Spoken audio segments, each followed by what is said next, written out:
What does being a homicide detective have in common with examining the evidence for the resurrection of Jesus? More than you might think. Find out on today's episode of A View from the Wall.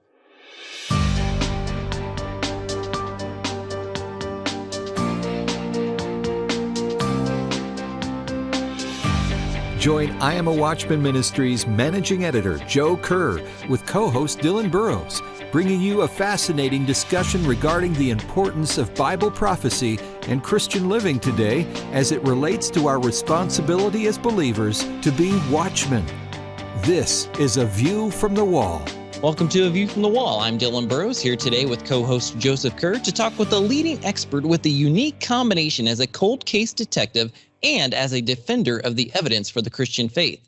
J Warner Wallace joins us today. He's an American homicide detective as well as a senior fellow at the Colson Center for Christian Worldview.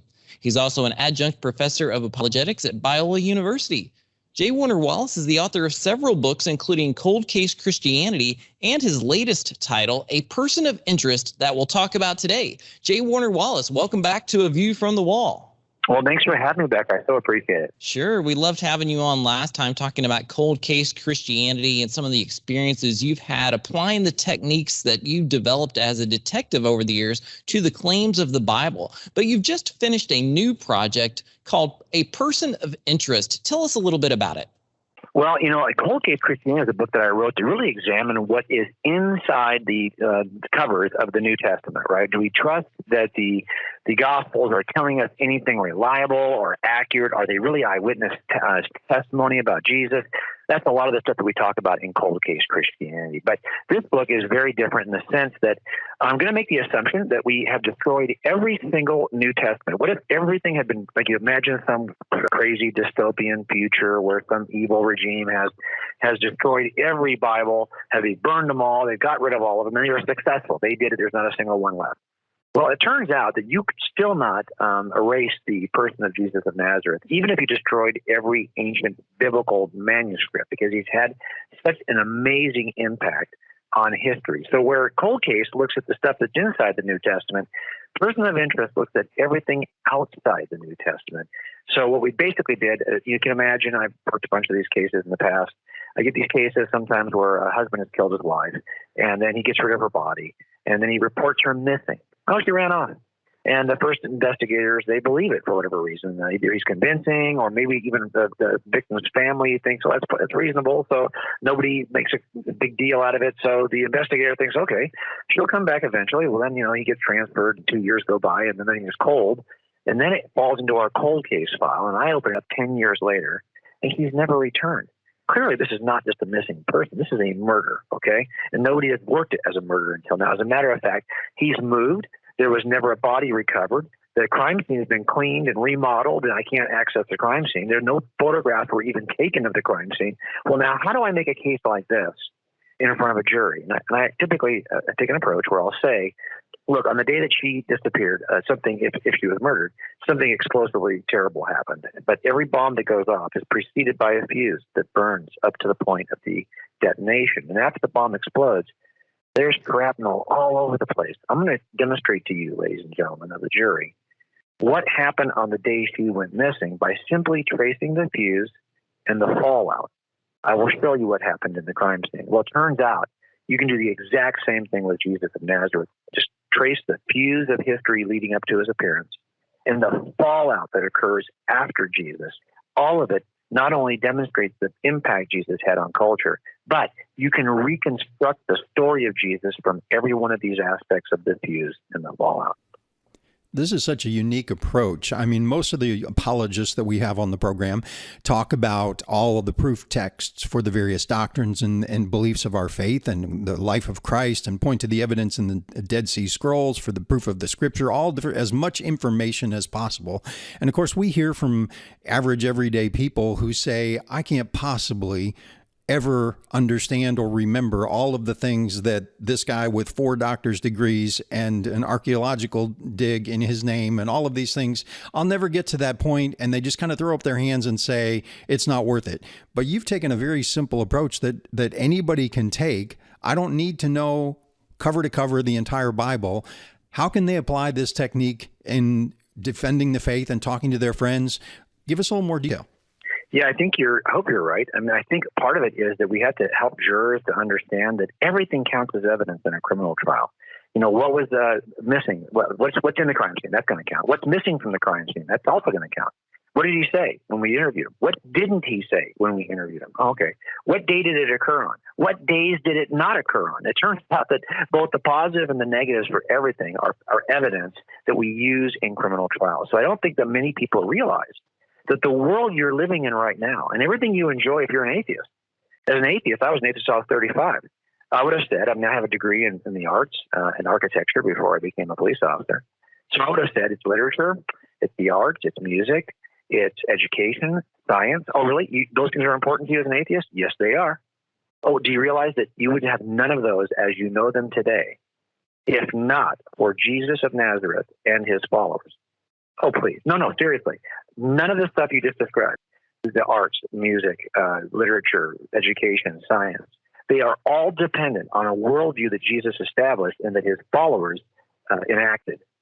So much so that the fallout of history after Jesus, you can reconstruct every detail of Jesus' story just from those 5 aspects of culture. I'll give you an example of this. If you look at all the science fathers, the people who started the major disciplines in the sciences, well, the vast majority of them, all the way from astronomy to quantum mechanics, are Christ followers. And they wrote about Jesus in their personal journals. If all you had was the personal writings of the science fathers of history, you could reconstruct this. As a matter of fact, the science fathers will tell you a little bit more than the church fathers tell you about Jesus. That's the kind of impact Jesus had on science. Well, that's amazing. Most people don't hear this in their studies, but one thing you do in this book that's especially important is to focus on the reality of Christ and not all the other doctrines that we often discuss. Why do you focus on that as the essential aspect of your person of interest book? Well, look, if Jesus, I'm one of those guys that if you rise out of the grave, I have a tendency to listen to what you say about things. Yes. And so it all comes down to me. Is he who he said he was? If he is, he's worth paying attention to on every other secondary issue, both on theological issues, on cultural issues, on marriage, on sexuality, all the hot button issues. If he rose out of the grave, he is of an unusual pedigree of authority that we ought to listen to. So in the end, that's where I focus. This is fascinating information. We're going to come back with more with J Warner Wallace right after this. Stay with us here on A View from the Wall.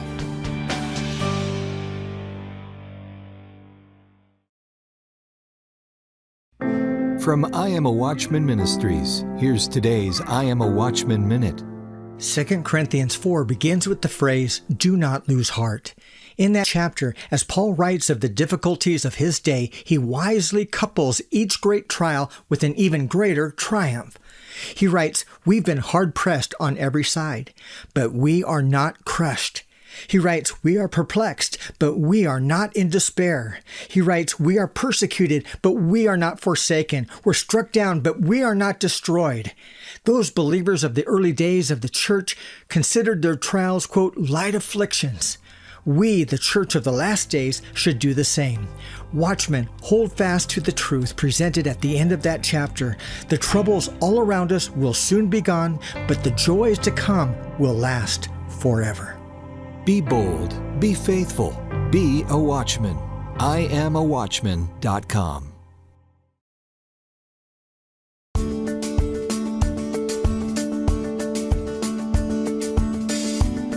Welcome back to A View from the Wall. As Joe and I talk with J Warner Wallace today about Jesus as the ultimate person of interest, we want to discuss more about the key issues in his latest book. In the book, you follow an actual homicide investigation, employing the same strategy to catch a killer that you used to establish the historical Jesus. Explain how that works for our audience today. Yeah, I knew this is going to sound crazy, but I've written books now. This is my 8th book, and I've written a bunch of kids' books, too. And I noticed when I was writing the kids' books, I would create a narrative that the kids would solve a mystery. And as they solved this mystery, they would learn the thinking skills necessary to determine if Jesus really existed or if God existed, all these different things.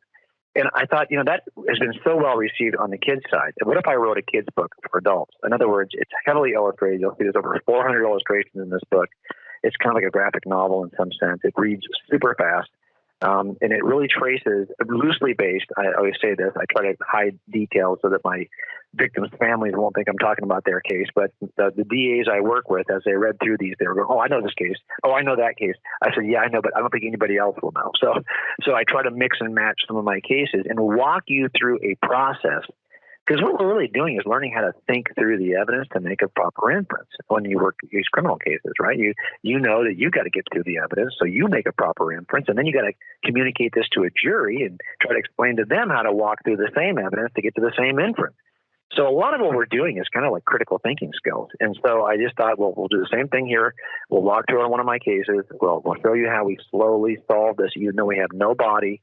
We've got no evidence in a crime scene. It's just exactly like our premise for the book about Jesus. And as I was about halfway through, guys, I called my publisher. I said, you know, I love writing books that make the case for Jesus. And this definitely does.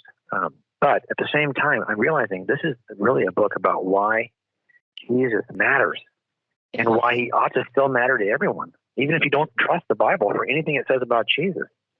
So I went back and I just tried to make a point in each chapter that it turns out that what's great about this book, I hope, is that, you know, as an atheist, the things that matter to me are those things we talked about, right? And that, you know, it's all the stuff of arts and science and so Jesus should matter to you if those things matter to you. And not because those things matter. The reason why those things matter is because they came from Jesus to begin with.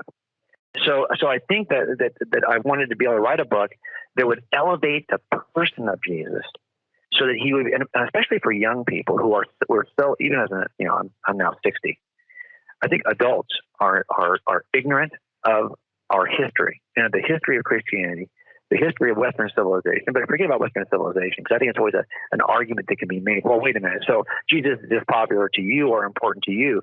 But trust me, wherever literature is being written, wherever music is being sung, wherever science is being done, the impact of Jesus and his followers is being felt. This is not just limited to the West, because we're not just doing science in the West. Now, it turns out that if you looked at the way science has blossomed in the scientific revolution, it happens in European Christendom. And people will say, well, yeah, in Europe, everyone was a Christian back then. It didn't have to happen in Europe. Why didn't it happen in Asia? There were more people. Why did it happen in Europe, in this worldview that we know as Christendom? Well, why? Because Jesus inaugurates, he ignites, and I list, I think, 6 or 7 of these igniters for the sciences that are standing on the shoulders of the Christian worldview. Without Jesus, these things don't ignite in quite the same way. As a matter of fact, you will see that Muslims played a huge role in the sciences until the Middle Ages, and then they drop off the map. And they drop off the map for largely, I think, the theological reason. But Christendom did not do that. And so I think there's a sense in which we have to recognize that we are indebted, if nothing else. This is why over 60% of the Nobel Science Prize winners are Christians. Have always been and continue to be.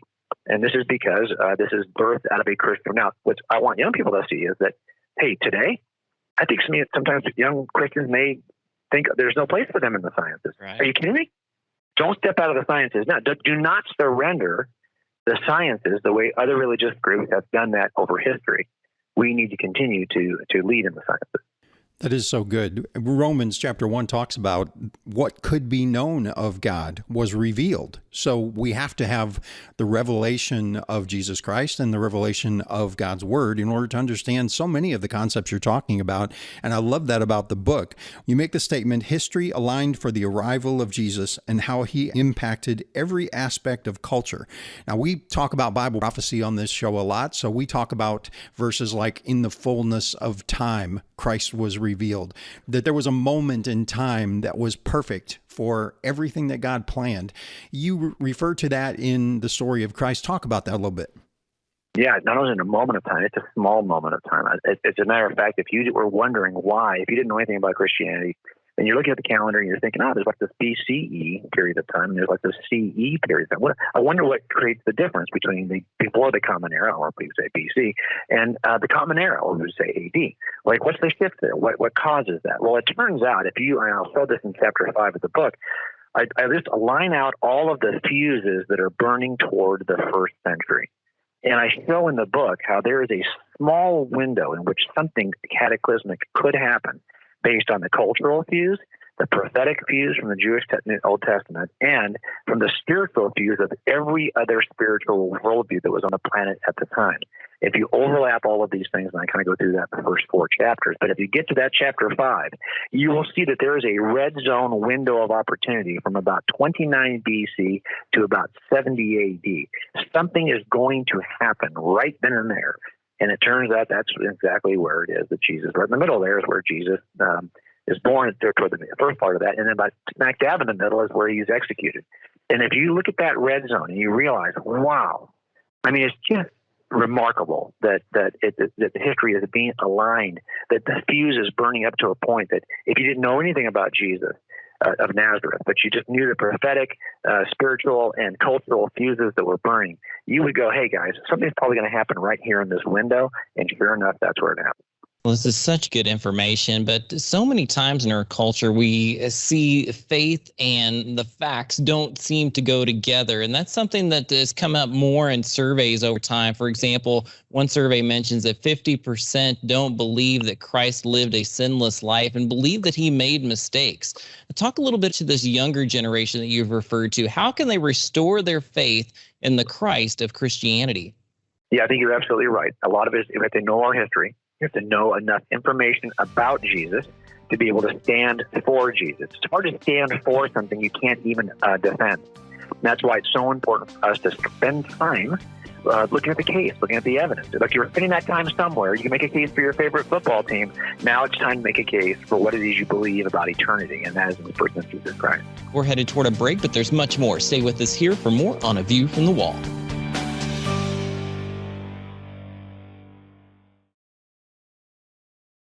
The Bible predicts the rapture of the church is coming. Are you ready? Soon many will be caught up to meet the Lord in the air. Only they will escape the dark days that are coming, a time of tribulation that will usher in the Antichrist and great destruction upon the entire earth. There's only one escape, one way, one light, one truth. His name is Jesus. He came and died so that we may live forever with Him. But to receive this new life, there are 3 things we must do, the ABCs of salvation. A, admit you're a sinner and that you need a Savior. Ask for forgiveness and receive His grace. B, believe that Jesus is the Son of God, that He came, lived, died, rose again, and will come again. Believe that He is Lord and God. C, commit to walk His path, the path He wants you to walk, and walk it out by faith. Then you'll be ready for the return of the Lord. To learn more about the rapture and how to know for sure, visit AmIRaptureReady.org.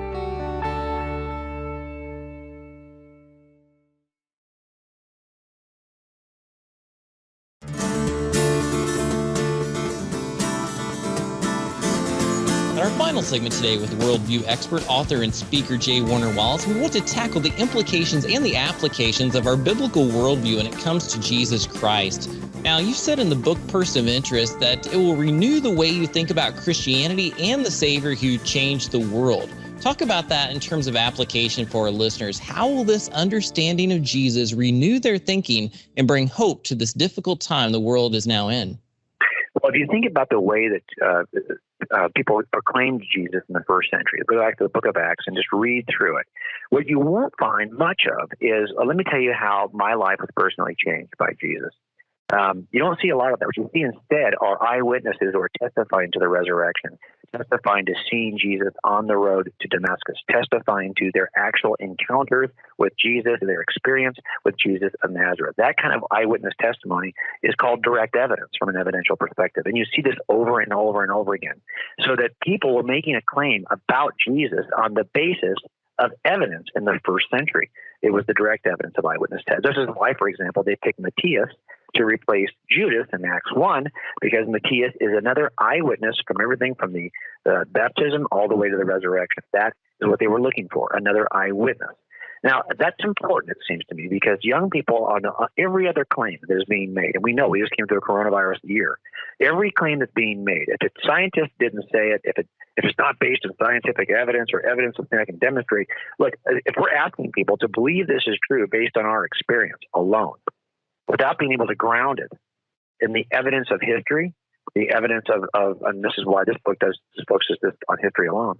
If we can't do that, well, then get ready for us to have our views. Look, everyone could do that, right? I mean, Mormons can say, well, this is based on experience. And most of my Mormon friends would tell you that they had some experience that confirms to them that Joseph Smith, the prophet of God, and the Book of Mormon is true.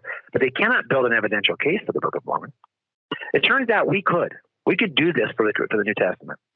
And we ought to start thinking about doing that for the New Testament, because if we want young people to accept what we're saying about Jesus with the same kind of authority that the culture has convinced them they need to turn to evidence to get, well, it turns out we can do that. It's not like I'm not asking to believe something because I had a good experience.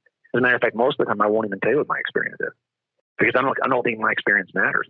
What matters is this true? And if it is true, it'll shape the way you think. Now, that is why it's so important. Look, the teaching of Jesus of Nazareth for young people is becoming less and less popular, right? I mean, in generations past, you might have said, well, I don't like these Christians are kind of hypocritical. I don't like the church so much, but I do like that Jesus guy. I think a lot of people now are going, Jesus taught that? I don't even like the Jesus guy. He taught that about marriage, about identity, about gender, about sexuality. Really? He's the problem. So if we want our young people to stand tall on the teaching of Jesus of Nazareth, we're going to have to provide them with more than just, hey, this is going to give you your best life now, because it's not going to. It's going to give you a hard life, but a righteous, true life. Now, if we can't demonstrate this evidentially, good luck trying to get people to do it. It's going to become one of the hardest worldviews to hold as things move, as more and more people are calling truth a lie. So we're going to have to be able to help our young people know this is evidentially true. So you can run from it for a season, but in the end, and this is what I love about Jesus, he focuses on eternity. Right? This is all about, your life is not limited to the 90 years you'll have on planet Earth trying to be politically correct. Instead, you are eternal beings who will live in eternity with God. And what God says and what God thinks is more important than what your friends think right now. This is temporary. This is like a blink of an eye. 1,000,000 years into eternity, you will not remember the first 90. It'll be like a millisecond. So if we're going to be prepared for eternity, we're going to have, so that the question is, do we really think there's an eternity? Do we really believe that Jesus is the way? Do we have some, is it just my emotional, the way my parents raised me and my experiences that are telling me this? Well, whether I like it or not today, can I demonstrate it's true with evidence? Because even if I don't like it today, if it's true evidentially, I'm not going to be able to budge. And that's where I hope we can help young people. Your other book, Cold Case Christianity, when we talked to you last time, you had some study materials and things that have been produced so people could use the book and the materials in small groups and discussion groups in their church groups and such. Have you developed that kind of thing for this book? And how can people best benefit from Person of Interest? Yes, I'm glad you asked. I hardly ever talk about that, but yeah, we did almost 3 hours of 10 sessions of video, and I think you're really going to like it. We did it with Igniter TV. It looks like a movie. It traces the investigation along with the claims about Jesus, and I think they did such a great job. It'll be released on September 24th. It'll be released on ignitertv.com. That's a platform kind of like PureFlix. It'll be released on Right Now Media, and you'll also be able to buy it on Amazon. So it comes with this investigator's guide, which I wrote, and I illustrated that as well. So all these illustrations in the book, I try and transfer them over to the investigator's guide, many of them. So you'll be able to kind of do it in video form with 10 sessions with a small group. And I think the reason why we have 10 sessions, I try to limit things to 8, but 10 sessions I thought were needed to rehabilitate our lackluster knowledge of human history related to Jesus. We've forgotten so much about what we owe Jesus in culture that I just needed to spend time showing people that, yeah, this is the truth about what Jesus means to us, that he does still matter. Because in the end, all those things that you're going to rely on for evidence, if you're going to rely on your education, well, thank Jesus for that, because it turns out all of those universities, they were all birthed out of the Christian movement. Jesus is responsible for your education, believe it or not. If you're going to thank science for something or trust science, well, you can thank Jesus for that too, because it turns out that he's the catalyst behind the scientific revolution that gave us the sciences to begin with. So there's so much that we are indebted to Jesus. I just wanted to take the time to make that case. Well, we love the work that you've done on this book and this project overall. And we want to take a moment here as we wrap up today to focus on a word of encouragement for our watchmen or watchwomen. We are part of IamAWatchman.com, where we focus on things in the end times and how to respond in a way that makes an eternal impact. What can we say to encourage those who are listening today? Well, I have a whole chapter on prophecy because I think it's so powerful, right? And I think we've been told to watch and be prepared. And yes, we can look at every generation and can find evidence of end times. But those people who are unprepared, who don't stay vigilant, don't stay hopeful. I always go back to the idea of a sports team, right? We have different teams around the country, and we are still hopeful that your team is going to make it to the championship. And we are hopeful even in seasons when the team is bad. Well, it turns out we have to have that kind of enduring hope that in the end, God wins. He already knows how it turns out. Yes. And that we are here to make sure we are faithful en route to that victory. Before we let you go, I know people want to get more information about your book and your ministry. What would you recommend to get more information? You can find out more about me at coldcasechristianity.com and more about the book at personofinterestbook.com. personofinterestbook.com. All right. Again, that's J Warner Wallace with us today. We want to thank you for listening and joining us here on A View from the Wall. You can listen again at IamAWatchman.com, where you can also sign up for our latest e-newsletter, download a free ebook, and enjoy other resources to help you in your spiritual journey. Thank you again for your prayers and support, and join us here next time on A View from the Wall. A View from the Wall, in association with I Am a Watchman Ministries, exists to equip a worldwide audience with biblical truth, sharing it with others, and being prepared for Christ's imminent return. The team seeks to encourage, inspire, and equip watchmen for such a time as this. For information about the ministry and upcoming events, visit IamAWatchman.com. A View from the Wall is made possible by the team of dedicated pastors, editors, and the many contributors of I Am a Watchman Ministries.